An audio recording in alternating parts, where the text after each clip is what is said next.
నామానికి మహిమ కలుగునుగాక. 95వ కీర్తన మనం తెరుద్దాం. సో 4 విషయాలు గురించి మాట్లాడబోతూ ఉన్నాను. ఒక వ్యక్తిని బలపరిచేటువంటి 4 విషయాలు ఉన్నాయి. ఆ 4 విషయాలు ఏంటి, మనము ఏ రీతిగా బలపరచబడగలము, మరి దేవుని యొక్క చిత్తాన్ని మనం ఏ రీతిగా జరిగించగలము అనేటువంటి సబ్జెక్ట్ అంశం గురించి మాట్లాడబోతూ ఉన్నాను. దేవునామానికి మహిమ కలుగునుగాక. 95వ కీర్తన స్టార్ట్ మనం చేద్దాం. ఇక్కడ 95వ కీర్తన మొదటి 2 వచనాలు చదువుదాం. రండి, యెహోవాను గూర్చి ఉత్సాహధ్వని చేయుదము. మన రక్షణ దుర్గమును బట్టి సంతోషగానము చేయుదము. కృతజ్ఞతాస్తుతులతో ఆయన సన్నిధికి వచ్చెదము. కీర్తనలు పాడుచు ఆయన పేరిట సంతోషగానము చేయుదము. వండర్ఫుల్. రండి, మనం ఏం చేద్దాం? యెహోవాకు ఉత్సాహగానము చేద్దాం. హల్లెలూయా. అందుకే మీరు మందిరానికి వచ్చేటప్పుడు ఫస్ట్ మనం ఏం చేస్తున్నాము? ప్రభునామాన్ని స్తుతిస్తున్నాం, ఆయన నామాన్ని కీర్తిస్తున్నాం. So when we come to God, దేవుని యొద్ద మనం వచ్చినప్పుడు మొట్టమొదటిగా స్తుతితో మనం వస్తున్నాం, ఆరాధనతో మనం దేవునికి మనం స్తుతిస్తూ ఉన్నాం. ఆయన సన్నిధిలో ఎలా రావాలి? ఉత్సాహ గానములు చేయుచు మనము రావాలి, సంతోషంగా మనము రావాలి. బైబిల్లో మరి ఉన్నటువంటి విషయం ఏంటంటే, మీరు మందిరంలో వచ్చినప్పుడు దేవుడు సంతోషంతో నింపుతాడు. ఏం చేస్తాడు దేవుడు? సంతోషం.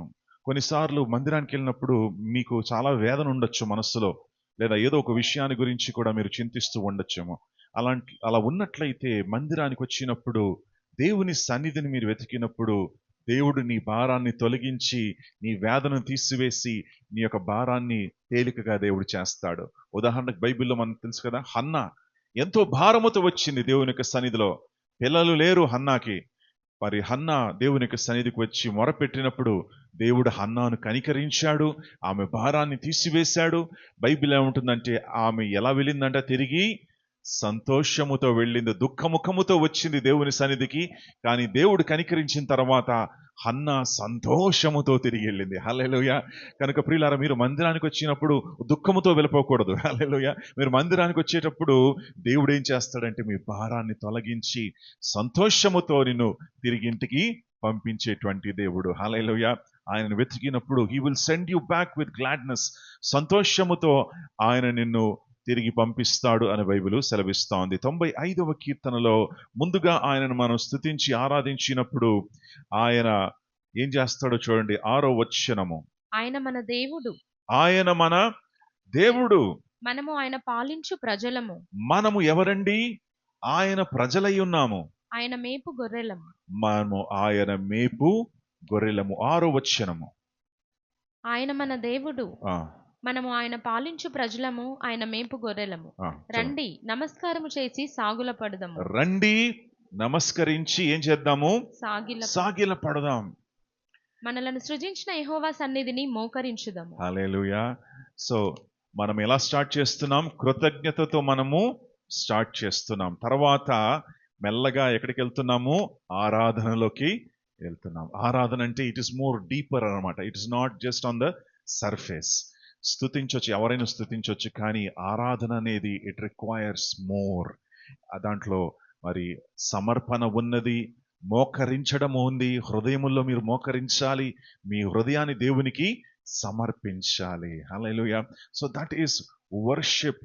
సో ఈ రీతిగా దేవునికి సన్నిధిలో మనము ప్రవేశించినప్పుడు దేవుడు మనకు కాపరిగా ఉంటాడు. దేవుడు మనల్ని నడిపించేటువంటి కాపరిగా ఉంటాడు. మనల్ని నడిపించి బలపరుస్తూ ఉంటాడు. ఆయన నామానికి మహిమ కలుగునుగాక. హల్లెలూయా. దేవుని నామానికి మహిమ కలుగునుగాక. ప్రియులారా, ఈరోజు 4 విషయాలు చూడబోతూ ఉన్నాం. మనల్ని బలపరిచేటువంటి 4 విషయాలు ఉన్నాయి, 4 అంశాలు ఉన్నాయి. వాటి గురించి మనం జాగ్రత్తగా పరిశోధించబోతున్నాం.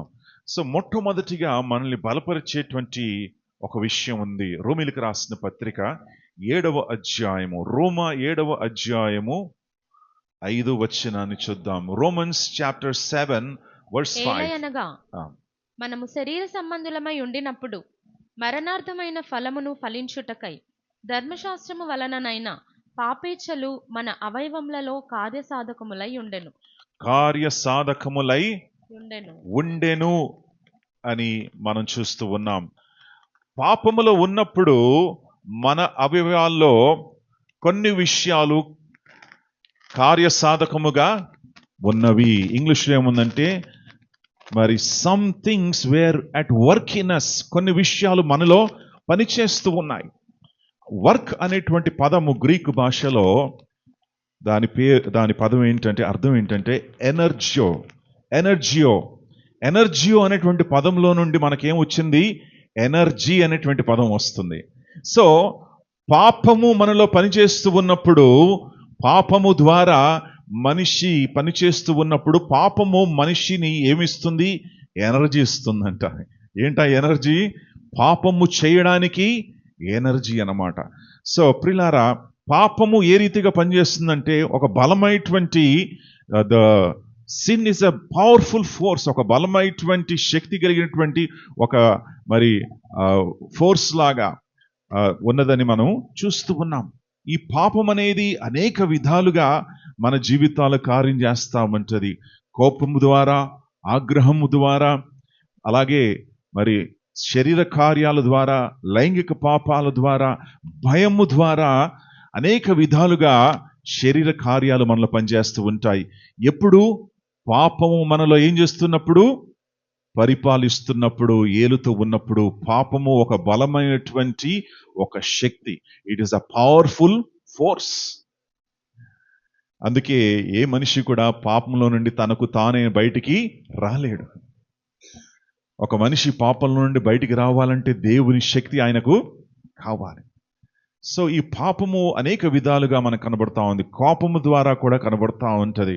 ఒక పాస్టర్ గారు ఒక సంఘస్థుని ఇంటికి వెళ్ళారంటే, సడన్గా వెళ్ళినప్పుడు ఇంట్లోనే ఢమాల్ అని సౌండ్లు వస్తున్నాయి. అమ్మ ఉన్నారా అని అడిగాడంట. ఉన్నారా అని అడిగినప్పుడు వెంటనే మరి ఒక పాత్ర బయటికి ఇసిరిందంట. ఇసిరినప్పుడు డైరెక్ట్గా పాస్టర్ గారు పట్టుకున్నారు దాన్ని. ఉన్నారు, నాకు తెలుసమ్మా ఉన్నారని, మళ్ళీ తర్వాత వస్తానని చెప్పి వెళ్ళిపోయాడంట. సో కోపము, ఆగ్రహము ఏంటండి? అది శరీర కార్యము. హల్లెలూయా, శరీర కార్యము. తర్వాత లైంగిక పాపాలు మనం చూస్తున్నాం కదా. So much of sin. ప్రపంచంలో ఎంత పాపం ఉందో మనకు కనబడతా ఉంది. శరీర కార్యం అది కదా. శరీర కార్యాలకు మన జీవితాల్లో చోటు ఉండకూడదు. అది బలమైనది. ఆ శరీర కార్యం ద్వారా చాలా మంది బలముతో ఆ కార్యాలు చేస్తూ ఉంటారు. పాప కార్యాలలో వారు పడిపోయి ముందుకెళ్తూ ఉంటారు. అది ఒక బలమైనటువంటి శక్తి. It is a strong force అని మనం చూస్తూ ఉన్నాం. ఇంకొక శక్తి ఏంటంటే, మరి శరీర కార్యాల ద్వారా జరిగేటువంటి శక్తి భయము. భయం గురించి తెలుసు కదండి. మరి పాపం మనలో ఉన్నట్లయితే భయం అనేది మనకు ఉంటుంది. ఇప్పుడు మనకు కరోనా టైంలో భయం చూసారా? Everybody had fear. ప్రతి ఒక్కరికి కరోనా టైంలో ఏముంది?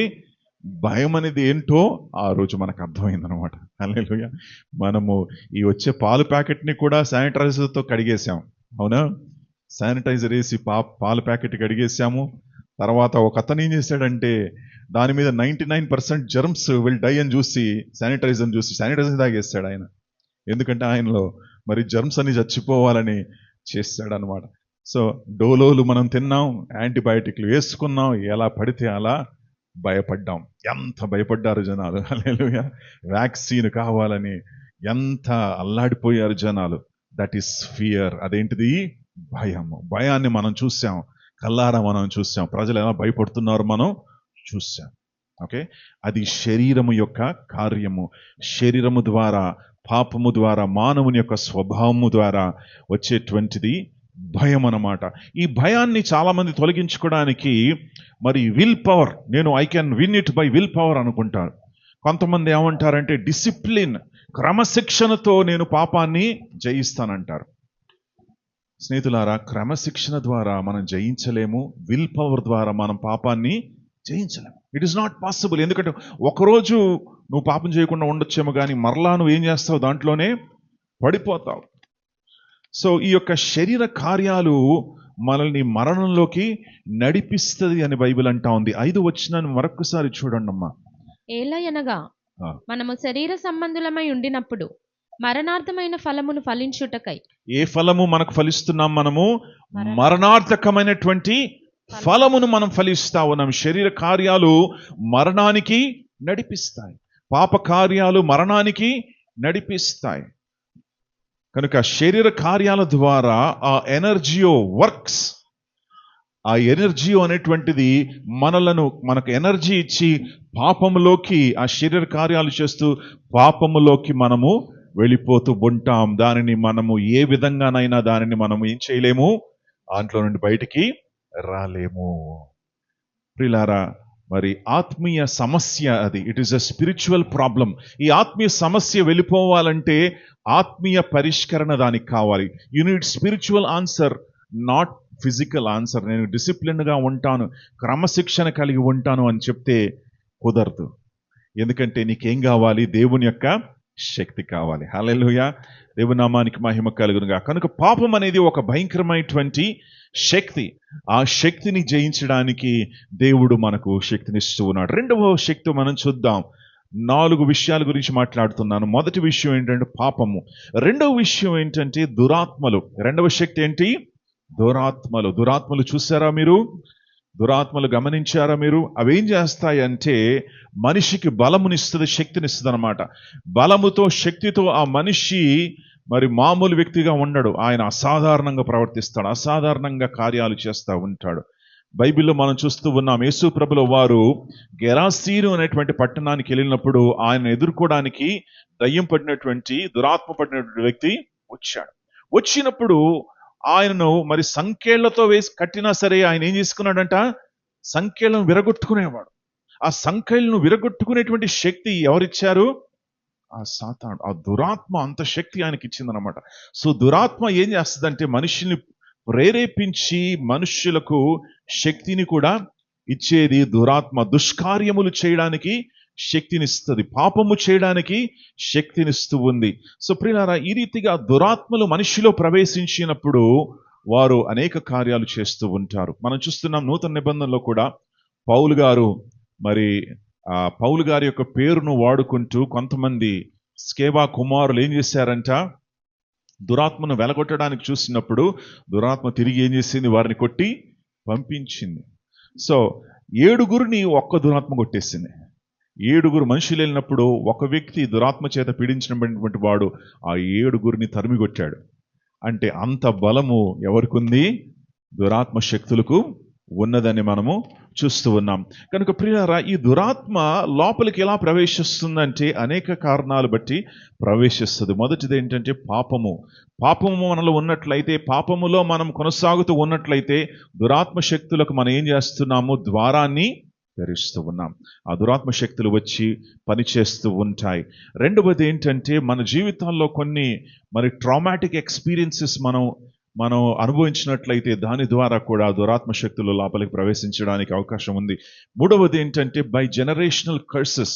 మన జీవితాలలో, మన కుటుంబాలలో శాపాలు ఉన్నట్లయితే ఆ శాపము ద్వారా, పలికినటువంటి శాపాల ద్వారా పాపము కూడా, ఆ యొక్క దురాత్మలు మన హృదయములో, గృహములో ప్రవేశించడానికి అవకాశము ఉంది అని మనం చూస్తున్నాం. కనుక ప్రియులారా, ఈ దురాత్మలను మందుల ద్వారా లేదా కౌన్సిలింగ్ ద్వారా దాన్ని మనం తొలగించలేము. దురాత్మలు తొలగించాలంటే ఏం కావాలి? మనకు దేవుని యొక్క శక్తి కావాలి. విమానం ఉంది. సో ఈ విమానము చూడండి, లా ఆఫ్ గ్రావిటీ ఉంది. గ్రావిటీ అంటే గురుత్వాకర్షణ శక్తి. ఈ గురుత్వాకర్షణ శక్తి చాలా బలమైంది. ఎందుకంటే నువ్వు ఏదైనా పైకి ఎగిరేస్తే ఏమవుతుంది? ఖచ్చితంగా కింద పడాల్సిందే కదా. What ever you throw up has to come down. ఎందుకంటే ఈ భూమిలో ఎంత గొప్ప శక్తి ఉందంటే ఆ యొక్క గ్రావిటీ అంటారు దాన్ని, గురుత్వాకర్షణ శక్తి. దాని ద్వారా అది పైనేసినటువంటి ప్రతి వస్తువును కూడా ఏం చేస్తుంది? కిందికి లాగేస్తుంది. కానీ విమానం ఎలా ఎగురుతుంది చెప్పండి? విమానం ఎలా ఎగురుతుంది? విమానము వేరే నియమము ద్వారా అది ఎగురుతా ఉంది. హల్లెలూయా. గురుత్వాకర్షణ శక్తి అనేది ఒక నియమము. గ్రావిటీ ఈజ్ ఎ లా. అది మనకు సైన్స్లో మనం చదివాం కదా, న్యూటన్స్ లా ఆఫ్. ఎవరు కనుక్కున్నారు గ్రావిటీని? న్యూటన్ అనేటువంటి scientist the law of gravity కనుగొన్నాడు. న్యూటన్స్ లా ఆఫ్ గ్రావిటీ అని ఉంటుంది కదా. సో రెండవ న్యూటన్ లా ఆఫ్ గ్రావిటీని ఓవర్కమ్ చేసినటువంటి రెండవ లా ఏంటంటే ద లా ఆఫ్ ఏరోడైనామిక్స్. ఏంటది? ప్లేన్ ఎలా ఎగురుతుంది? ఎందుకంటే అది వేరే లా మీద నడుస్తూ ఉంది. హల్లెలూయా. వేరే శాస్త్రం మీద నడుస్తూ ఉంది. గురుత్వాకర్షణ శక్తి మీద నడవట్లేదు అది. It is running on the law of aerodynamics. Aerodynamics అంటే ఒక ప్లేను వేగంగా వెళ్ళినప్పుడు గాలి ఏం చేస్తుందంటే దాన్ని లిఫ్ట్ చేస్తుంది. గాలి దాని కిందికెళ్ళి దానిని లిఫ్ట్ చేసి ఆకాశంలోకి తీసుకెళ్తా ఉందన్నమాట. సో అది ఏరోడైనమిక్స్ అని అంటారు. కనుక ప్రియులారా, గ్రావిటీని ఏరోడైనమిక్స్ ఏం చేసింది? ఓడించింది. హల్లెలూయా. సో గ్రావిటీ లాని ఓడించినటువంటి లా ఏది? ఏరోడైనమిక్స్. కనుక ప్రియులారా, పాపాన్ని మీరు జయించాలంటే పాపము కంటే గొప్ప నియమము రావాలి. హల్లెలూయా. దురాత్మలు ఓడించాలంటే దురాత్మ కంటే గొప్ప శక్తి నీలో ఉండాలి. హల్లెలూయా. దేవుని యొక్క కార్యం జరగాలంటే నీలో ఉన్నవాడు లోకంలో ఉన్నవాడి కంటే గొప్పవాడై ఉండాలి. ఆమేన్. సో ప్రియులారా, this is the law of God. దేవుని యొక్క నియమము ఇది.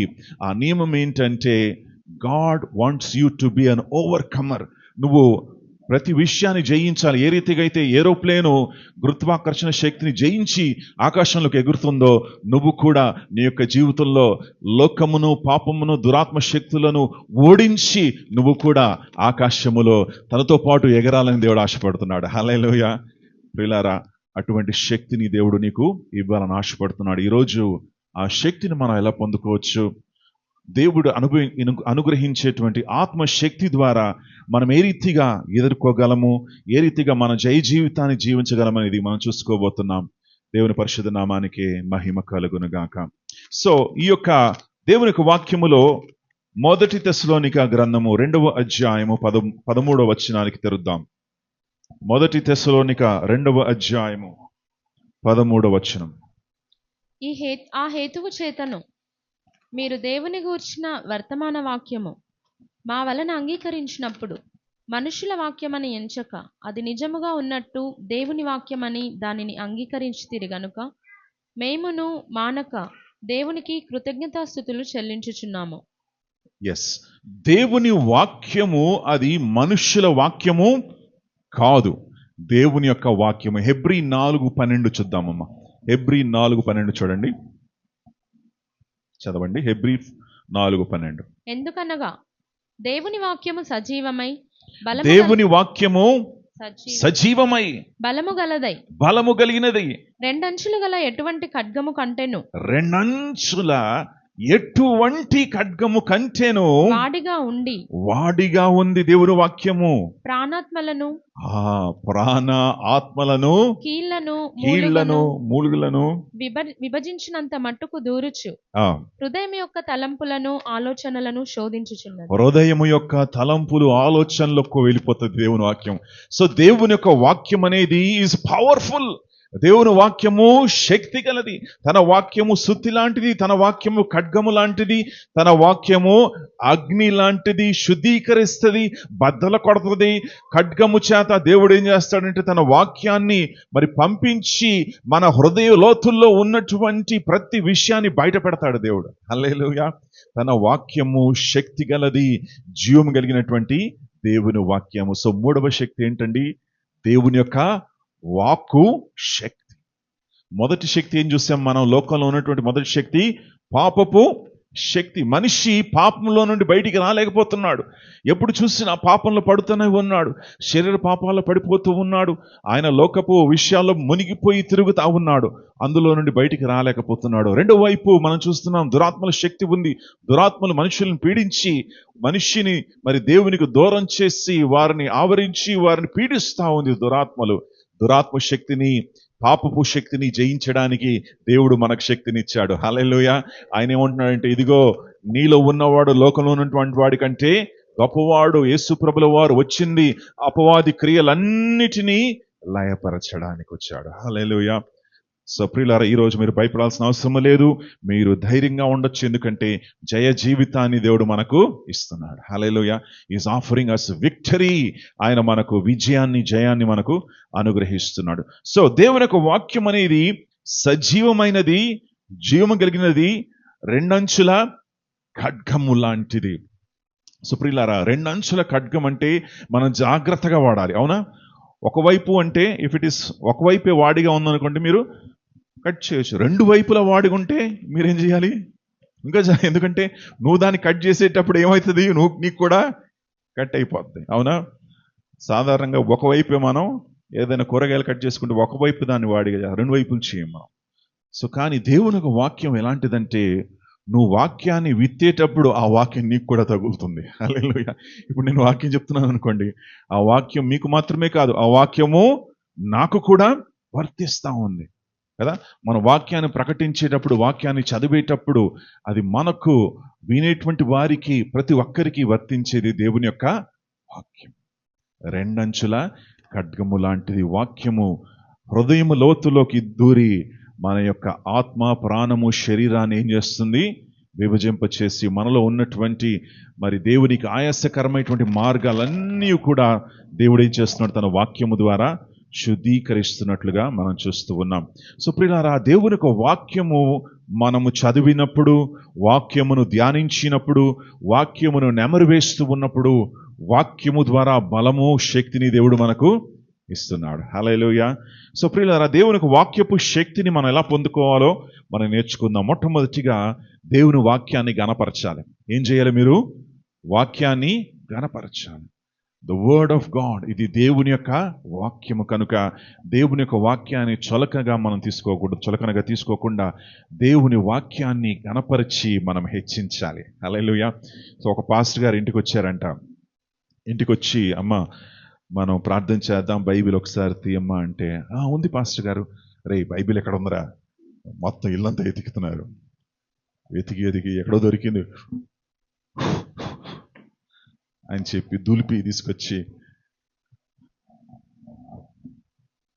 అలాగే బైబిల్ని మొక్కు చక్కగా తీసుకొచ్చి బైబిల్ ఓపెన్ చేస్తున్నారంట.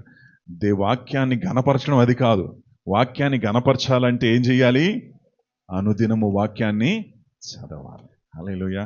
వాక్యాన్ని చదివి, వాక్యాన్ని నెమరు వేసి మనము లోపల మన హృదయంలో తీసుకున్నట్లయితే దేవుని వాక్యాన్ని ఏం చేస్తున్నాం? గణపరుస్తూ ఉన్నాం. సో రెండవది ఏంటంటే, వాక్యము చెప్పేటువంటి మాటల్ని మనం ఏం చేయాలి? విశ్వసించాలి, నమ్మాలి.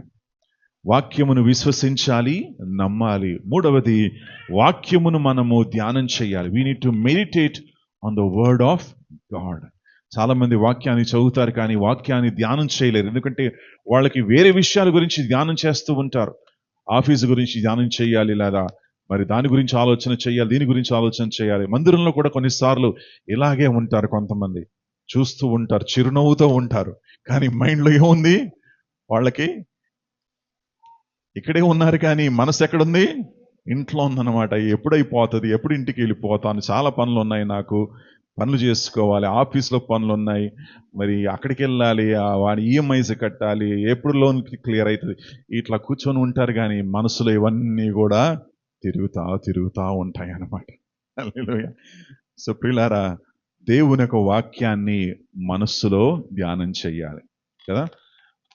ఊరికే ఇలా చదివేసి వెళ్ళిపోతే మనకు లాభం ఉండదు. వాక్యాన్ని మెడిటేట్ చేసి ధ్యానం చేసినప్పుడు వాక్యములో ఉన్నటువంటి సత్యాల్ని మనం గమనించి, మనం గుర్తించి దాని ద్వారా ఆత్మీయ మేలు మనం పొందుకోవచ్చు.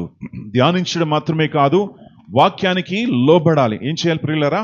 వాక్యానికి లోబడాలి. We obey the word. వాక్యానికి లోబడుతూ మనం నడుచుకోవాలి. దేవుని యొక్క వాక్యం చెప్పినట్లుగా మనం నడుచుకోవాలి.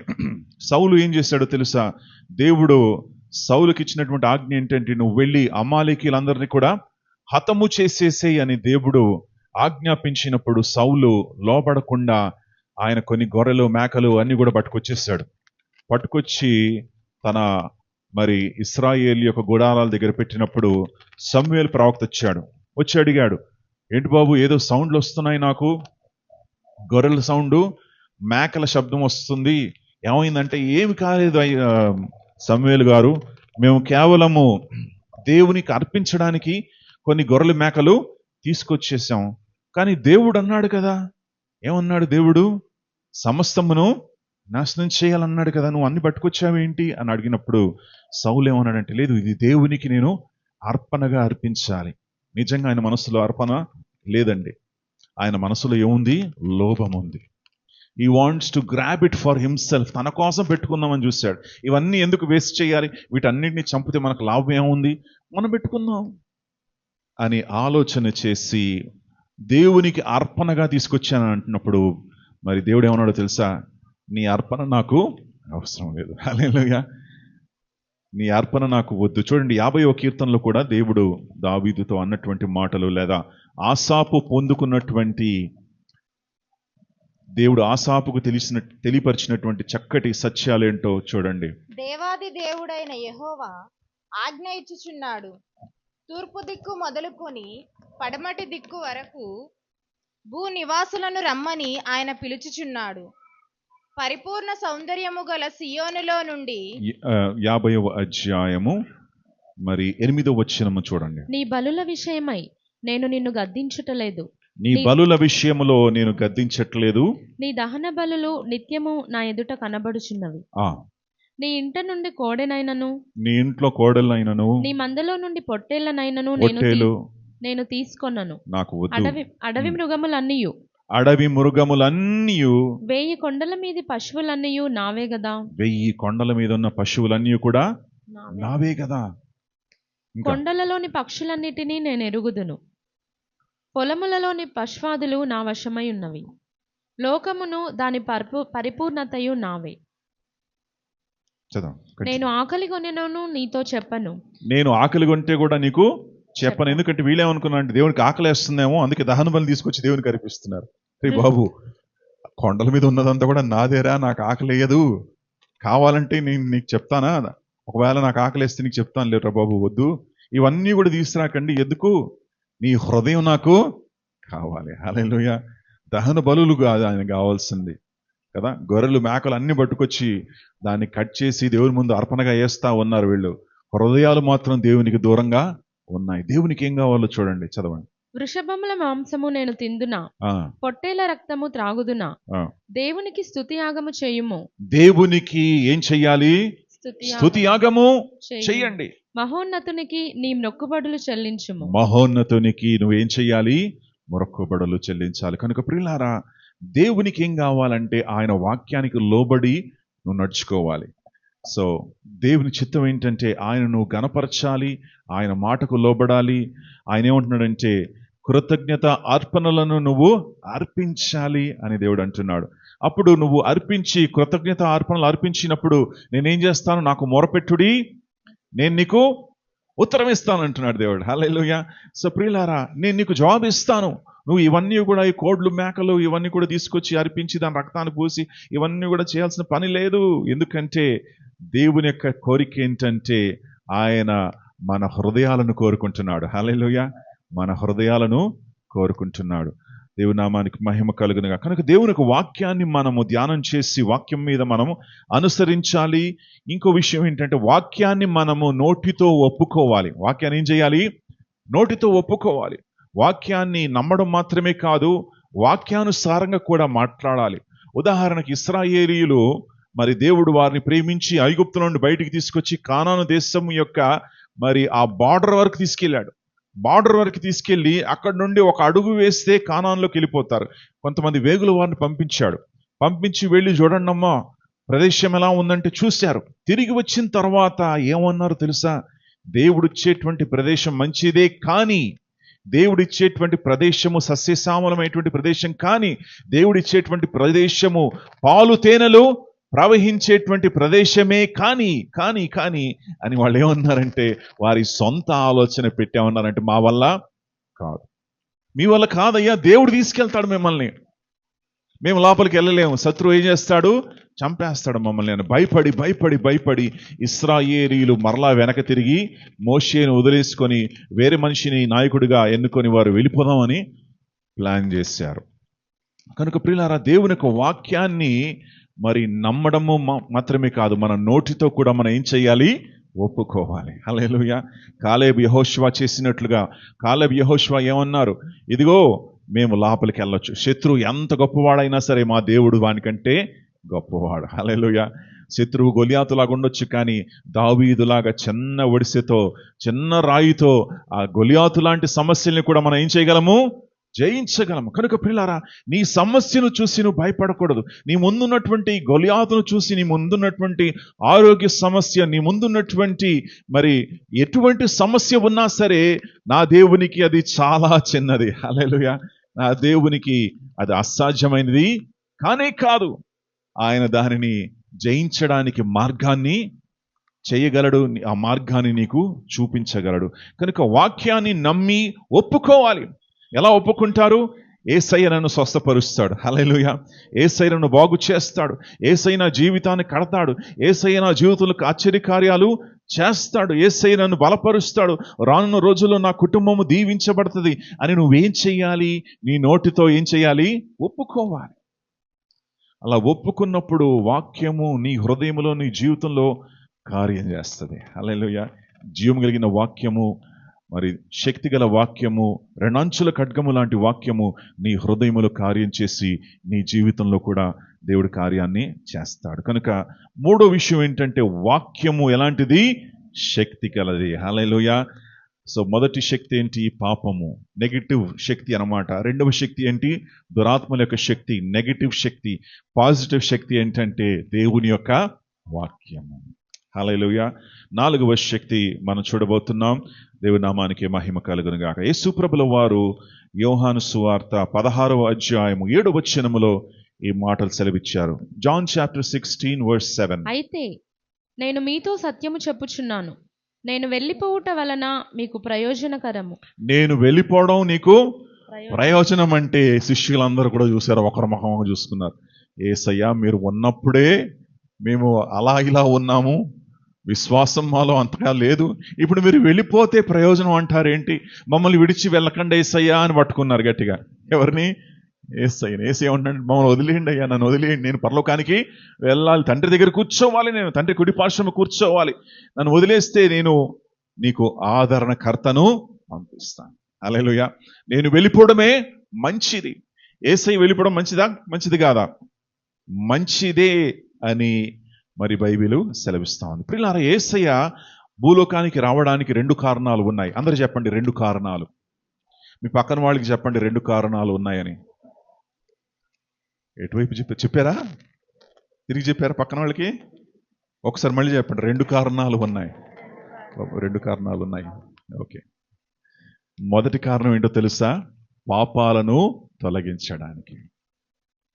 2 కారణాలు. బాప్తిసం ఇచ్చే యోహాను ఆయన యేసు ప్రభుల వారిని చూసి 2 things he's coming to do అన్నాడు. 2 విషయాలు ఆయన చేయడానికి వస్తున్నాడు. మొదటి విషయం ఏంటంటే, పాపాలను తొలగించడానికి దేవుని యొక్క గొర్రెపిల్లగా ఆయన వచ్చాడు. రెండవది ఏంటంటే, రెండవ కారణం ఏంటి? ఎవరికైనా గుర్తుందా? యోహాను గారి మాటలోనే మనం విందాం. యోహాను సువార్తకు మనం తెరుద్దాం. యోహాను సువార్త. యేసు ప్రభుల వారు రావడానికి 2 కారణాలు ఉన్నాయి అని బాప్తిజం ఇచ్చి యోహాను యేసయ్యను చూసి అంటా ఉన్నాడు. ఒకసారి ఆ మాటలను మనము చూద్దాం. దేవుని నామానికి మహిమ కలుగును గాక.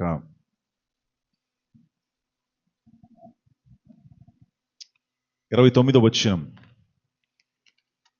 మరునాడు యోహాను యేసు తన యొద్దకు రాగా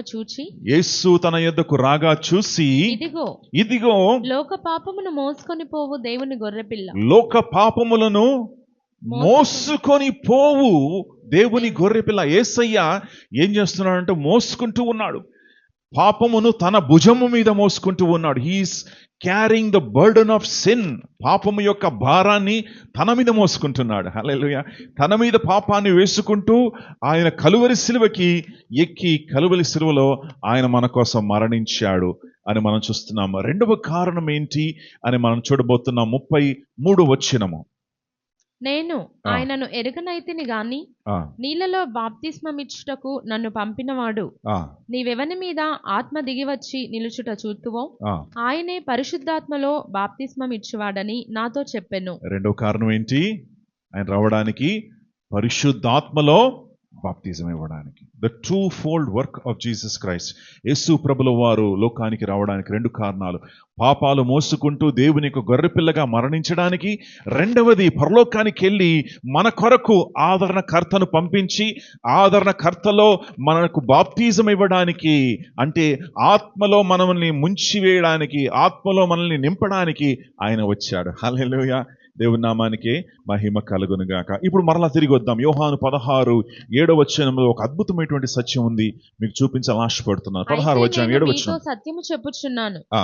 నేను వెళ్ళిపోవుట వలన మీకు ప్రయోజనకరము. నేను వెళ్ళిపోవడం నీకు ప్రయోజనము. నేను వెళ్ళని ఎడల ఆదరణకర్త మీ యొద్దకు రాడు, నేను వెళ్ళిన ఎడల ఆయనను మీ యొద్దకు పంపుదును. నేను వెళ్ళి ఎవరిని పంపిస్తానంటున్నాడు యేసయ్య? ఆదరణ. పంపించాడా పంపించలేదా? పంపించాడు. ఎంతమంది అంటున్నారు? పంపించాడు యేసయ్య. ఎవరిని పంపించాడు? ఆదరణకర్త. హల్లెలూయా. ఆదరణకర్త ఈ లోకంలో ఉన్నాడంటే దాని అర్థం ఏంటంటే యేసయ్య పరలోకంలో ఉన్నాడు. హల్లెలూయా.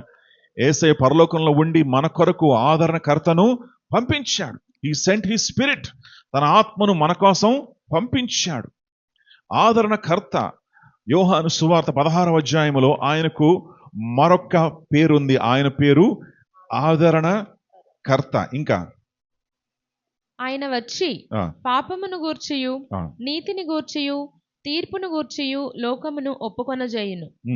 లోకులు నా యందు విశ్వాసముంచలేదు. 13 అయితే ఆయన అనగా సత్యస్వరూపి అయిన ఆత్మ వచ్చినప్పుడు మిమ్మును సర్వసత్యములోనికి నడిపించును.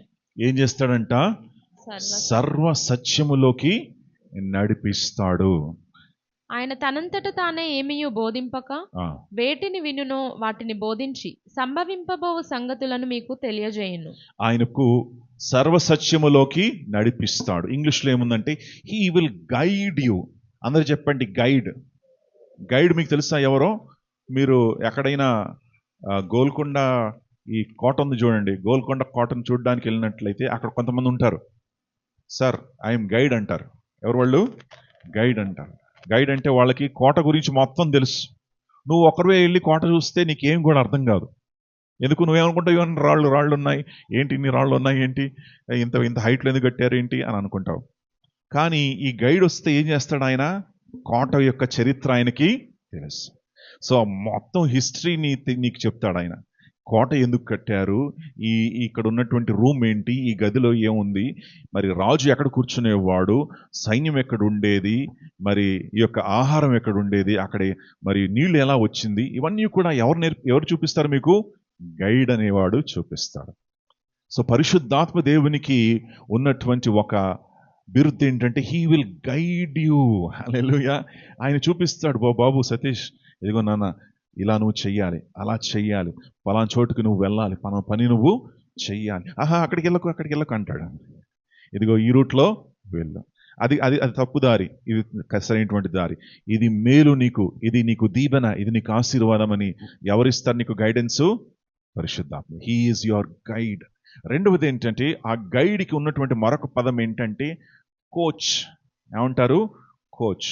ఇప్పుడు మీరు క్రికెట్ ఆడడానికి మీరు ఇష్టపడ్డారు అనుకుంటే, కుర్రవాళ్ళు క్రికెట్ ఆడడానికి ఇష్టపడితే మీరు క్రికెట్ దేనికి వెళ్తారు? కోచింగ్కి వెళ్తారు. కోచింగ్కి వెళ్ళినప్పుడు అక్కడ ఒక అతను ఉంటాడు, విజిల్ వేసుకొని ఉంటాడు. విసిగొట్టి రేయ్ లైన్లో ఉంచండి అంటాడు. వారిని ఏమంటారు మీరు? కోచ్ కదా. ఇప్పుడు మీరు క్రికెట్ కోచింగ్కి వెళ్ళారు, అక్కడ నిలబడి కోచ్ ఎవరండి చూస్తూ ఉన్నారు. చూస్తూ ఉన్నప్పుడు కారులో నుండి ఒక అతను దిగి బయటికి వచ్చి నించోని ఐఎమ్ యువర్ కోచ్ అన్నాడు. ఎవరు? ఐఎమ్ యువర్ కోచ్ అన్నాడు అనమాట. అతని పేరేంటో తెలుసా? సచిన్ టెండూల్కర్. నువ్వు సచిన్ టెండూల్కర్ని చూసి ఏం చేస్తావు అప్పుడు? ఊరి సచిన్ టెండూల్కరే మాకు కోచింగ్ ఇస్తాడా అంటారా? అనరా? ఎందుకు? సచిన్ ఎవరు? క్రికెట్కి దేవుడు లాంటి వాడు కదా.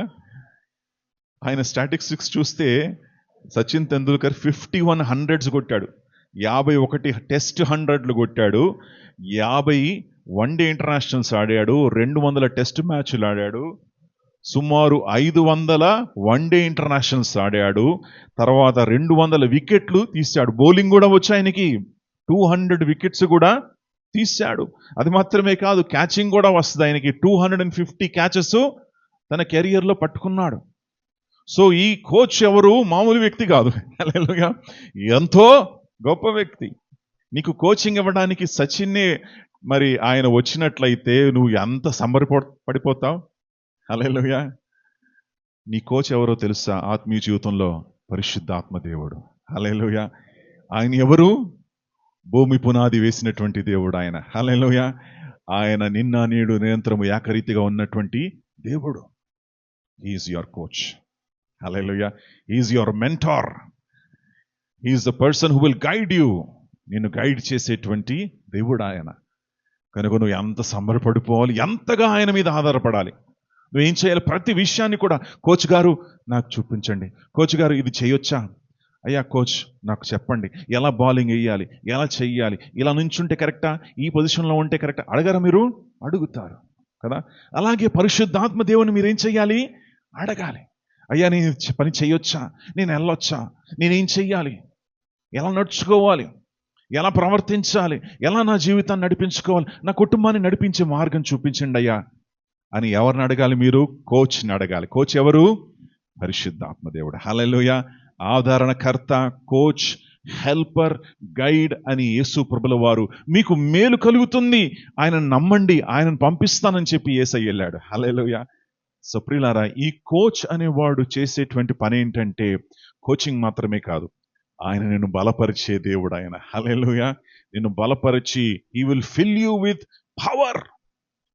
అనాయింటింగ్తో నిన్ను నింపుతాడు, బలము శక్తితో నిన్ను నింపుతాడు, వాక్కు శక్తిని నీకు దయచేస్తాడు, వాక్యాన్ని ప్రకటించడానికి, మరి వాక్యాన్ని మరి చదవడానికి, వాక్యము ద్వారా బలపరచబడ్డానికి ఆయన ఆత్మశక్తిని మనకు ఇస్తాడు. హల్లెలూయా. దేవుని నామానికి మహిమ కలుగును గాక. నేను మొట్టమొదటిసారి వాక్యం చెప్పేటప్పుడు యవనస్తుడిగా ఉన్నాను. I was like maybe teenager, 20స్లో ఉన్నాను, 21 ఆ ఏజ్లో ఉన్నాను. వాక్యం చెప్పమన్నారు. నేను చాలా ప్రిపేర్ అయ్యాను. నించున్నప్పుడు కాళ్ళంతా కూడా టక టక టక టక కొట్టుకుంటుందన్నమాట. అక్కడ యవనస్తులందరూ కుర్రవాళ్లే, కానీ గుండె కొట్టుకుంటుంది, కాళ్ళు కొట్టుకుంటూ ఉన్నాయి. ఎంత ప్రిపేర్ చేశాను, 5 నిమిషాలు అయిపోయింది వాక్యం. 5 నిమిషాల్లోనే ముగించేశాను. గబగబా వెళ్ళి కూర్చున్నాను. ఎందుకు? I don't know. కానీ ఇప్పుడు కోచ్ ఏం చేశాడు? కోచింగ్ ఇచ్చాడు. హల్లెలూయా. కోచ్ నాకు కోచింగ్ ఇచ్చి ఇప్పుడు నిలబడి గంట కూడా ఈజీగా చెప్పేంతగా కోచింగ్ దేవుడిచ్చి ఏం చేశాడు? నన్ను బలపరిచాడు. హల్లెలూయా. నన్ను బలపరిచి నన్ను నడిపించినటువంటి దేవుడు ఆయన. దేవుని నామానికే మహిమ కలుగును గాక. సో కోచ్కి మనం లొంగిపోదాం. కోచ్ మనకు కోచింగ్ ఇచ్చేటువంటి దేవుడై ఉన్నాడు. ఎఫెసీ 3వ అధ్యాయము 20వ వచనం. మనలో కార్యసాధకమైన తన శక్తి చొప్పున మనము అడుగు వాటన్నిటికంటేను ఊహించు వాటన్నిటికంటేను అత్యధికముగా చేయ శక్తి గల దేవునికి. అడుగు వాటన్నిటికంటేను ఊహించు వాటన్నిటికంటే, అడగడం మాత్రమే కాదు, ఊహించలేనటువంటి కార్యాలు కూడా ఆయన ఈ జీవితంలో చేస్తాడు. హల్లెలూయా. ఊహించలేనటువంటి, ఎప్పుడు కూడా అనుకోలేదు, ఎప్పుడు కూడా దేవుడు ఇలా జరిగిస్తాడని నువ్వు ఊహల్లో కూడా నువ్వు అనుకోలేదు, అలాంటి గొప్ప కార్యాలు నీ జీవితంలో దేవుడు చేస్తాడు. హల్లెలూయా. పరిశుద్ధాత్మ దేవునికి నువ్వు చోటిచ్చి పరిశుద్ధాత్మ దేవునికి నడిపింపుతూ నువ్వు ముందుకు సాగినట్లయితే దేవుడు ఘనమైన కార్యాలు నీ జీవితంలో చేస్తాడు. ప్రియులారా, దేవునామానికే మహిమ కలుగును గాక. ఆయన శక్తి మనలో పనిచేస్తా ఉంది. The power that works in us. ఆయన ఆత్మశక్తి మనలో పనిచేస్తా ఉంది. దేవునామానికి మహిమ కలుగును గాక. సో ద పవర్ అంటే ఎనర్జియో, గ్రీక్ వర్డ్లో మనం చూస్తాం కదా. ఎనర్జియో అనేటువంటి పదం works in us. Sin works in human man. మనిషిలో పాపము పనిచేస్తూ ఉంది, మనిషిలో దురాత్మలు కార్యం చేస్తూ ఉంటాయి. అదే మనిషి ఎప్పుడైతే తన జీవితాన్ని దేవునికి లోబడి నడుచుకుంటాడో ఆయనలో దేవుని యొక్క వాక్యం కార్యం చేస్తుంది, ఆయనలో పరిశుద్ధాత్మ దేవుడు కార్యం చేస్తున్నాడు. కొలస్సీ 1వ అధ్యాయం 29వ వచనం. అందు నిమిత్తము నాలో బలముగా కార్యసిద్ధి కలుగజేయు ఆయన క్రియాశక్తిని బట్టి నేను పోరాడుచు ప్రయాసపడుచున్నాను. నాలో బహుబలంగా కార్యసిద్ధి చేసేటువంటి ఆయన క్రియాశక్తిని బట్టి తన క్రియాశక్తి, ఆయన కార్యసిద్ధము నాలో చేస్తా ఉంది దేవుడు, దేవుని కార్యం నాలో జరుగుతా ఉంది అని ఎవరంటున్నారు? పౌలు గారు అంటున్నారు. సో దేవుని కార్యం పౌలు యొక్క జీవితంలో ఎలా జరుగుతుందంటే దేవుని యొక్క ఆత్మశక్తి ద్వారా జరుగుతున్నట్లుగా మనం చూస్తూ ఉన్నాం. దేవునామానికి మహిమ కలుగును గాక. కనుక ప్రియులారా, పరిశుద్ధాత్మ దేవుడు మనలో కార్యం చేస్తున్నప్పుడు మనలో ఏం కనపడుతుందో తెలుసా? ఆత్మ ఫలాలు కనిపిస్తాయి. So you will see love, you will see joy, ఆనందము, సంతోషము, దీర్ఘశాంతము, దయాలత్వము, మంచితనము, ఇవన్నీ కూడా పరిశుద్ధాత్మ దేవుడు మనలో మరి కార్యం చేస్తున్నప్పుడు ఇవన్నీ కూడా మనలో పెరుగుతూ వెళ్ళిపోతూ ఉంటాయి. సో ఒకవేళ నీలో మరి దేవుని యొక్క ఆత్మకార్యం జరగట్లేదంటే ఈ యొక్క ఏరియాస్లో ఏదో ఒక ఏరియాలో నువ్వు ఆయనకు పరిపూర్ణంగా సమర్పించలేదు. పరిపూర్ణంగా సమర్పించినప్పుడు దేవుని యొక్క ఆత్మకార్యం జరుగుతూ ఉంది. దేవునామానికి మహిమ కలుగునుగా. కనుక ప్రియులారా, ఆత్మ యొక్క బలమును, ఆత్మ యొక్క శక్తిని మనం పొందుకోవాలి. పరిశుద్ధాత్మ దేవుని యొక్క శక్తి ఎంత గొప్పదో తెలుసా? యేసు ప్రభుల వారిని సమాధిలో నుండి తిరిగి లేపినటువంటి శక్తి అది. హల్లెలూయా. The power that rise Jesus from the dead, ఆ శక్తి మనలో పనిచేస్తూ ఉంది. సో యేసు ప్రభుల వారు తిరిగి లేచింది ఎలా తెలుసా? పరిశుద్ధాత్మ దేవుని యొక్క శక్తి ద్వారా. అదే శక్తి నీలో నాలో కూడా కార్యం చేస్తూ ఉంది. దేవుడు మనలో కార్యం చేస్తున్నప్పుడు ఆయన శక్తితో మనం ముందుకు వెళ్ళొచ్చు. తన ఆత్మ బలముతో మనం ముందుకు వెళ్ళొచ్చు. తన ఆత్మ కార్యాన్ని మనం జరిగించవచ్చు. కనుక దేవుడు ఏమంటాడే, నువ్వు కాదు నేను పని చేయాలి, మరి నా ఆత్మ నీలో పని చెయ్యాలి, నా ఆత్మ కార్యం నీలో జరగాలి. సో ప్రియులారా, మనం దేవునికి లొంగిపోయినప్పుడు, దేవునికి మనం సమర్పించబడినప్పుడు దేవుని యొక్క శక్తి ద్వారా ఆత్మశక్తి మనకు అనుగ్రహించి మనల్ని నడిపిస్తుంది. మనం చూస్తున్నాం జకర్యా గ్రంథంలో ఏముంది? శక్తి చేత కాదు, బలము చేత కాదు, శక్తి చేత కాదనేను, బలముతోనిది కాదనేను, శక్తి చేత కాదనేను, బలముతోనిది కాదనేను, నా ఆత్మ ద్వారా దీని చేయునని యెహోవా సెలవిచ్చెను, నా ఆత్మ ద్వారా దీని చేతునని యెహోవా సెలవిచ్చెను. ప్రియులారా, తన ఆత్మ ద్వారా దేవుడు ఏం చేస్తాడు? అసాధ్యమైనది సాధ్యం చేస్తాడు. నువ్వు అనుకోవచ్చు, ఇది నా వల్ల కాదు, ఇది అసాధ్యము, ఇది జరగదు, దిస్ ఇస్ నాట్ పాసిబుల్, మానవుని ద్వారా ఇది సాధ్యము కాదు అనుకోవచ్చు. దేవుడు ఏమంటాడంటే, నువ్వు అనుకుంటున్నావు శక్తితో ఇది జరుగుతుందేమో, ఏదో విషయం ద్వారా జరుగుతుందని. కానీ దేవుడు ఏమంటాడంటే, నా ఆత్మ ద్వారా జరిగిస్తాను. హల్లెలూయా. నా ఆత్మ ద్వారా ఈ కార్యాన్ని నీ జీవితంలో జరిగిస్తాను. నా ఆత్మ ద్వారా నీ జీవితంలో నువ్వు ఎదురు చూస్తున్నటువంటి కార్యాన్ని శక్తితో కాదు, మానవుని ద్వారా కాదు, దేవుని ఆత్మ ద్వారా దేవుడు జరిగిస్తాడు. హల్లెలూయా. తన ఆత్మ కార్యాన్ని ఈరోజు నీ హృదయంలో జరిగించాలని దేవుడు ఆశపడుతూ ఉన్నాడు. గలతీయులకు రాసిన పత్రిక గలతీ 3వ అధ్యాయము 5వ వచనాన్ని చూద్దాం. ఆత్మను మీకు అనుగ్రహించి, ఆత్మను నీకు అనుగ్రహించి, మీలో అద్భుతములు చేయించువాడు. నీలో ఆత్మను నీకు అనుగ్రహించి మీలో అద్భుతాలు చేయించువాడు ఆయనే. హల్లెలూయా. సో ఆత్మ ఏం చేస్తాడు? నీలో అద్భుతాలు చేస్తాడు. He who supplies the Spirit to you and works miracles among you. చదవండి ఇంకా.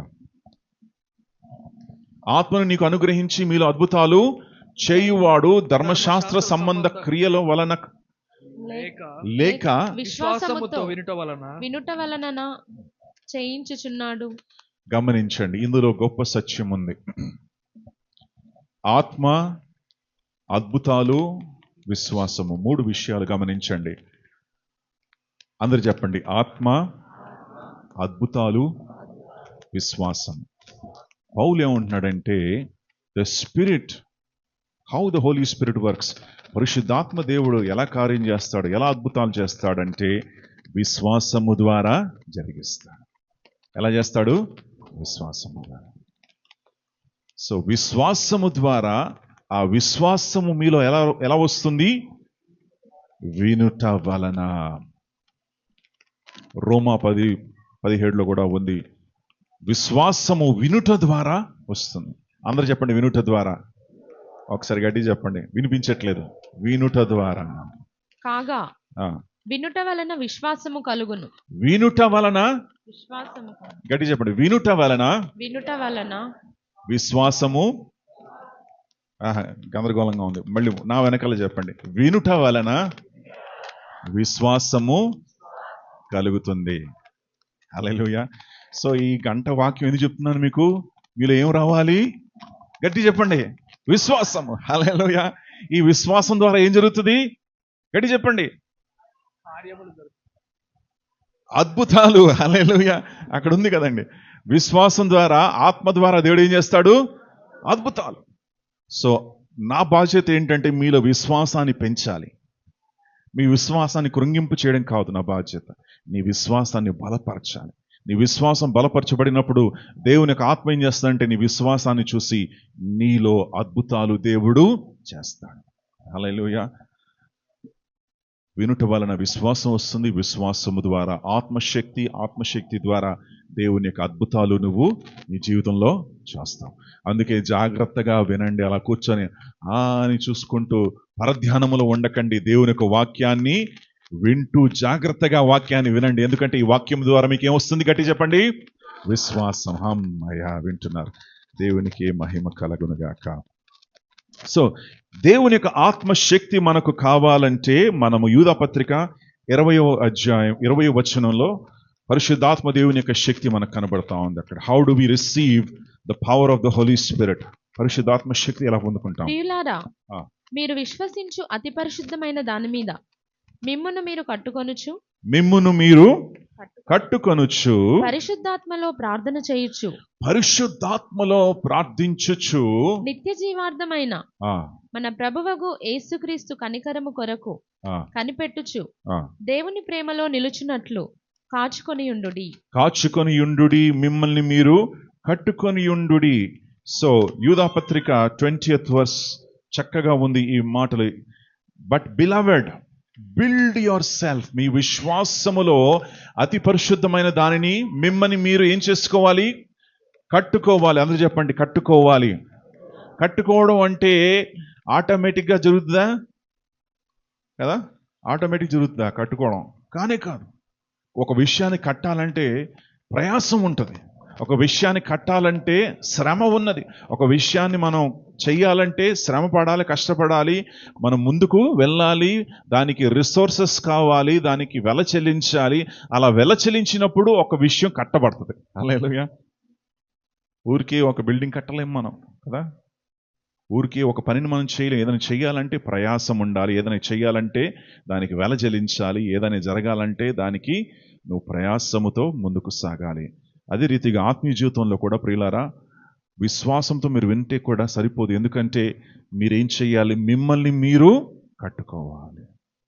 పాస్టర్ గారు కొంతవరకే మిమ్మల్ని నడిపిస్తారు. దాని తర్వాత బాధ్యత అంతా కూడా ఎవరిది? మీదే. హల్లెలూయా. ఎలా కట్టుకుంటారో మీ మీద ఉన్నది. పాస్టర్ గారు ఇప్పుడు మీ దగ్గర డబ్బు ఉంది, డబ్బుతో మీరు ఏం చేస్తారు? ఇల్లు కట్టుకోవాలనుకుంటున్నారు. ఎలా కట్టుకుంటారో అది మీ ఇష్టం. అది మీరు ఒక మంచి బంగ్లా టూ బెడ్రూమ్ హౌస్ కట్టుకుంటారా, లేదా డబుల్ ఫ్లోర్ వేసుకుంటారా, లేదా చిన్న గుడిసె వేసుకుంటారా, అది మీ ఇష్టం. హల్లెలూయా. డబ్బు మాత్రం మీ దగ్గర ఉంది. అలాగే విశ్వాసము నేను మీకు అందించాను. ఈ విశ్వాసాన్ని తీసుకొని మిమ్మల్ని మీరు ఎలా కట్టుకుంటారో అది ఎవరి బాధ్యత? మీ బాధ్యత. హల్లెలూయా. అందుకే పౌలు అంటున్నాడు, ప్రియులారా, యూదా అంటున్నాడు, ప్రియులారా, మీరు విశ్వసించు అతి పరిశుద్ధమైన మీ విశ్వాసములో మిమ్మల్ని మీరు ఏం చేసుకోవాలి? కట్టుకోవాలి. ఎలా కట్టుకోవాలి? పరిశుద్ధాత్మలో. అందరు గట్టి చెప్పండి, పరిశుద్ధాత్మలో ప్రార్థించాలి. హల్లెలూయా. సో ప్రియులారా, పరిశుద్ధాత్మలో ప్రార్థించడం అనేది చాలా చాలా ఇంపార్టెంట్. ఒక మనిషి ఆత్మీయంగా ఎదగాలంటే అది చాలా అవసరం. ఒక మనిషి బలపరచబడాలంటే, ఆత్మీయ బలము, శక్తి పొందుకోవాలంటే పరిశుద్ధాత్మలో ఆయన ప్రార్థన చేయాలి. హల్లెలూయా. మామూలు ప్రార్థన కాదు. Not just speaking with your mouth, but praying from your spirit. నీ ఆత్మలో నుండి ప్రార్థించడము, ఆత్మశక్తి ద్వారా ప్రార్థించడము, అది నువ్వు నేర్చుకున్నట్లయితే ఆత్మీయ జీవితంలో ఏమవుతావు?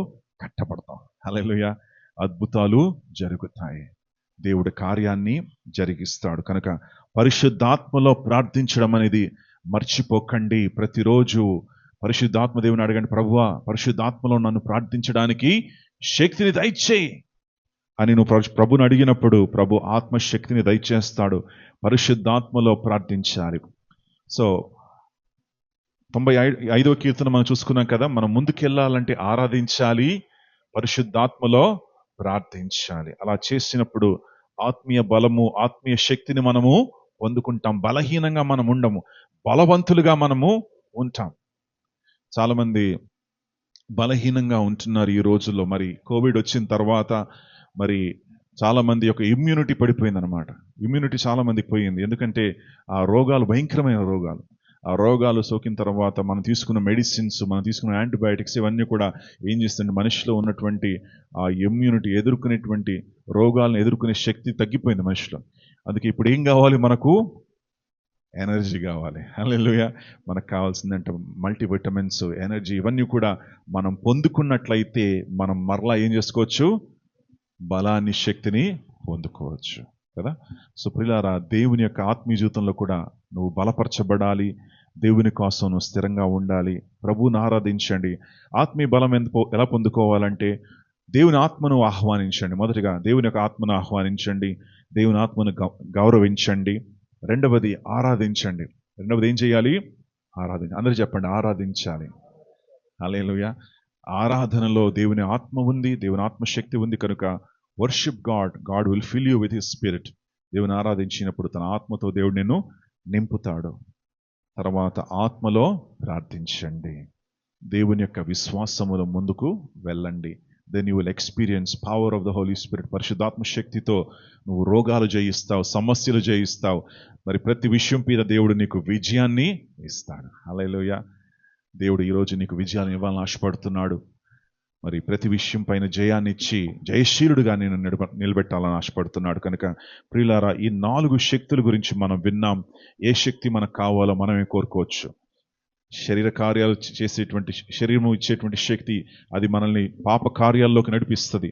పాపం అనేటువంటి శక్తి ఉంది, దురాత్మల యొక్క శక్తి ఉంది, దేవుని వాక్యపు శక్తి ఉంది, పరిశుద్ధాత్మ దేవుని యొక్క శక్తి ఉంది. నువ్వు ఏది కోరుకోవాలి? పరిశుద్ధాత్మ దేవుని యొక్క శక్తి, దేవుని వాక్యం యొక్క శక్తిని కోరుకొని నిన్ను నీవు బలపరుచుకొని నువ్వు ముందుకు సాగాలి. ఆమేన్. సో ప్రతిరోజు ఒక కమిట్మెంట్ మనం చేద్దాం. ఈరోజు నేను ప్రతిరోజు ప్రభువుని ఆరాధిస్తాను. హల్లెలూయా. I will worship the lord. దావీదు వలె నేనేం చేస్తాను? ఆరాధిస్తాను. దావీదు వలె నేను ప్రభుని స్తుతిస్తాను. నా ప్రాణమా అని దావీదు అంటున్నాడు. ఎవరితో మాట్లాడుకుంటున్నాడు? తనతో తాను మాట్లాడుకుంటున్నాడు. హల్లెలూయా. ప్రాణము లోపల ఉంది కనుక ప్రాణంతో ఏమంటున్నాడు? నా ప్రాణమా యెహోవాను సనుతించు. హల్లెలూయా. అంతరంగమున్న సమస్తమా ఆయన నామాన్ని స్తుతించు, ఆరాధించు. దావీదు తన జీవితంలో ఒక్కసారి కూడా ఓడిపోలేదు. ఒక్క యుద్ధము కూడా దావీదు ఓడిపోలేదు. హల్లెలూయా. Not one battle. ఎన్నో యుద్ధాలు పోరాడు, ఒక్క యుద్ధము కూడా దావీదు ఓడిపోలేదు. ఎందుకంటే పరిశుద్ధాత్మ దేవుడు ఆయనకి ఏమి ఇచ్చింది? విజయాన్ని ఇచ్చింది. హల్లెలూయా. అనుదినము ఆయనకు విజయాన్ని దేవుడు అనుగ్రహించాడు. ఎందుకంటే దేవుడు, దావీదు ఎవరండి? ప్రభువును ఆరాధించినటువంటి ఆరాధికుడు. హల్లెలూయా. ప్రియులారా, మీరు ప్రభువును ఆరాధించినప్పుడు దేవుడు నీకు విజయాన్ని ఇస్తాడు. పాపం పైన జయము, శరీరం పైన జయము, శరీర కార్యాల పైన జయము, దురాత్మల పైన జయమును దేవుడు నీకు ఇస్తాడు. హల్లెలూయా. దేవుని నామానికి మహిమ కలుగును గాక. ప్రార్థన చేద్దాం. Let's pray together. కలిసి ప్రార్థనలో మనం ఏకీభవిద్దాం. పరిశుద్ధాత్మదేవ, నీకే స్తోత్రాలు, మీ నామానికే మహిమ, ఘనత, ప్రభావాలు కలుగును గాక. ఈ ఉదయకాలము తండ్రి, నీ మందిరములో, నీ సన్నిధిలో కూడుకోవడానికి మాకు ఇచ్చిన శ్రేష్టమైన సమయాన్ని బట్టి వందనాలు తండ్రి. ఇదిగో ప్రభువా, ఒకవేళ ఎవరైనా ఇంకా శరీర కార్యాలు చేస్తూ తండ్రి, పాప కార్యాల్లో వారు జీవిస్తూ ఉన్నట్లయితే తండ్రి, ఇంకా తండ్రి వారు జీవితాన్ని మార్చుకోకుండా తండ్రి లోక ఆశల్లో, పాపపు ఆశల్లో వారు జీవిస్తూ ఉన్నట్లయితే తండ్రి, అలాంటి బిడ్డల్ని తండ్రి కనికరించి, కృప చూపించి తండ్రి నీ రక్తము ద్వారా వారిని కడిగి శుద్ధీకరించి తండ్రి వారిని బయటికి రప్పింప చేయవలసిందిగా మనవి చేస్తున్నాను తండ్రి. దురాత్మల యొక్క శక్తిలో నుండి వారిని విడిపింప చేయండి. చీకటి శక్తుల నుండి ప్రభాని బిడ్డల్ని విడిపింప చేయండి. ఏ దురాత్మ శక్తి, ఏ పాపపు శక్తి తండ్రి వారిని ఏలడానికి వీలు లేదు నాయన. నీ బిడ్డల్ని ప్రభా బయటికి రప్పించండి అయ్యా. లోకముల నుండి నువ్వు వేరుపరిచావు. నీ సొత్త అయినటువంటి ప్రజలుగా వారు ఏర్పాటు చేసుకున్నావు కనుక కాల్ దెమ్ అవుట్ లార్డ్. వారిని బయటికి రప్పించు ప్రభువా, విడిపించు నాయన తండ్రి. వారికి జయాన్ని దయచే ప్రభువా, నీకు స్తోత్రాలు. ఇదిగో తండ్రి, నీ ఆత్మతో మమ్మల్ని నింపండి. నిన్ను ఆరాధించే బిడ్డలుగా, నేను స్తుతించే బిడ్డలుగా, నేను మయంపరిచే బిడ్డలుగా మమ్మల్ని లేవనెత్తండి.